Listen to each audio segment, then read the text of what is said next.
Hey guys, how's it going? Welcome to the first video on Genshin Impact on my channel. Finally we've done it.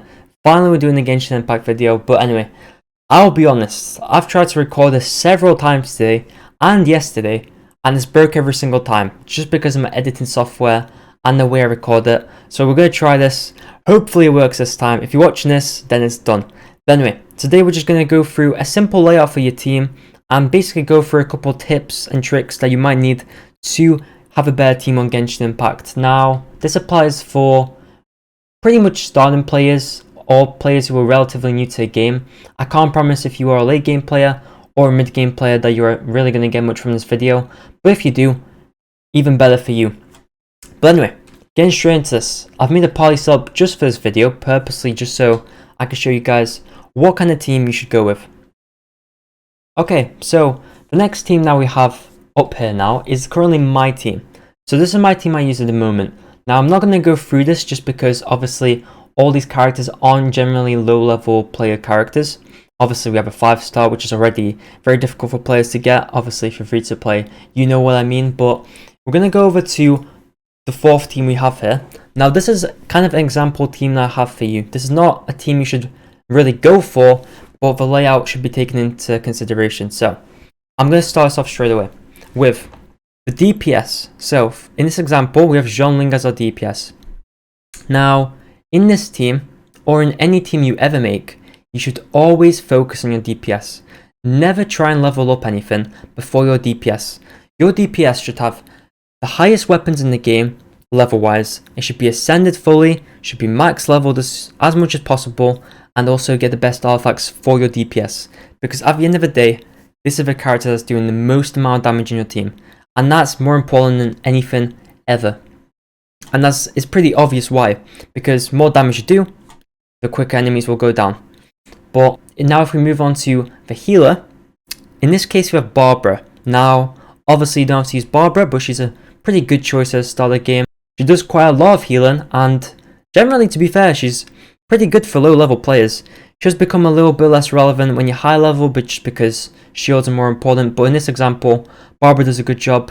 She basically makes sure that no one in your team dies, and that is exactly what healers are there for. Always gotta have a healer in your team if you don't want your DPS or the rest of your team to die. Okay, so now if we move on to the supports for this team. Now, it's very important with supports that you make sure they give you some sort of benefit even when they're off the field. So in this example, we have Xingqiu and Noella. Now, obviously, when you have Zhongling up and attacking everyone, you realistically don't want to just be switching over to Xingqiu and Noelle for 30 seconds or more, because realistically, if you were dealing a lot of damage, you don't want to be like, okay, let's switch to this other character that's not built as well, but will at least provide me a little bit of support. Now, it's better for you to have a full-on DPS that's getting support from these two characters while they are on the field. So, for example, for the third support we have is Xingqiu.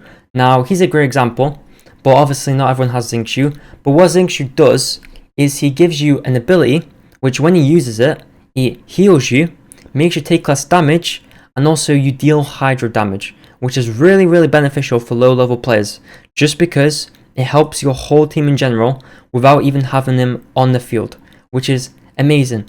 And then we've got Noelle, who, I'll be honest, I don't know much about her, but I do know she gives me a shield, and that is something that is pretty valuable in the game, especially when you're early level and you're still trying to beat some of the bosses and still trying to beat some of the monsters that you go up against.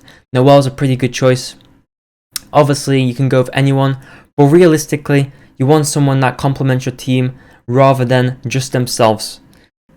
Okay, so since I went over pretty much how your team layer should be, so DPS/damage dealer, healer, support, and a support, what I want to go over next is just general advice for your characters in this game.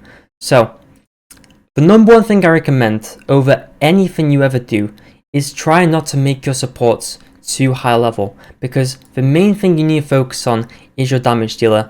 Now when you look at my Xiao is fully built with everything maxed out for my level. Now obviously his artifacts aren't fully maxed out in some way. Actually, in this case they are, I completely forgot about that, yeah. So look, they're fully maxed out, and it's so beneficial doing this. Just because once your damage dealer is fully maxed out, you don't even need your other characters maxed out, just because they're dealing enough damage for you to be safe, and also for the amount of time they are on the field. Like for example, Xingqiu, my support, he's only on the field for what, 3-4 seconds, and then he comes right off. He doesn't need to be, he doesn't need 20k HP with fully maxed artifacts and stats. Obviously getting better artifacts in the future is obviously really helpful for characters, but the number one thing I don't recommend is leveling up a character, trying to max them out to level 90 for example, once you get to that point. Alright, so now I'm actually going to show you how this team all works together. So obviously we have a damage dealer, our 2 supports, and then our healer. Now it's a little bit more difficult to understand when I try just to explain it to you, but hopefully this will make a little bit more sense now. Alright, so we obviously have a damage dealer, dealing all the damage for the team.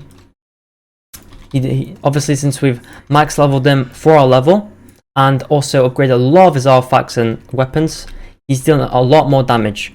And this is what I mean by make sure to level up your characters and build them properly, with your damage dealer especially. Because when your damage dealer is max level, and every stat is actually as far up as you can get it, I mean, you're dealing more damage.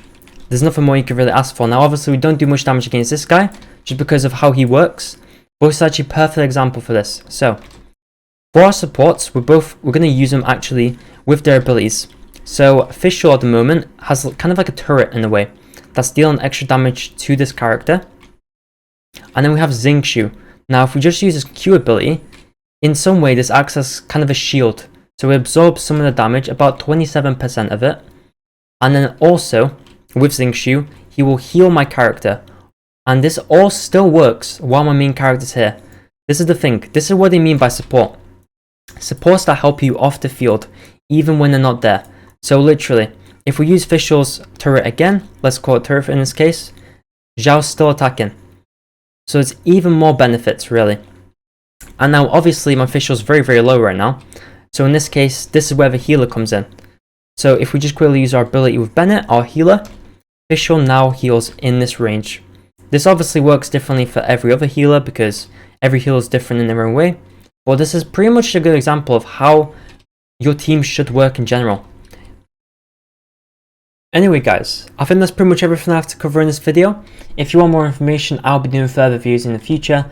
This video layout was a little bit all over the place. I had to record this many times.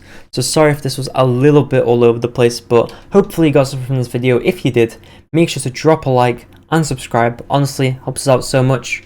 Still a small channel trying to grow. But anyway, thank you guys for watching. Have a good one. I'll see you next one. And goodbye everybody.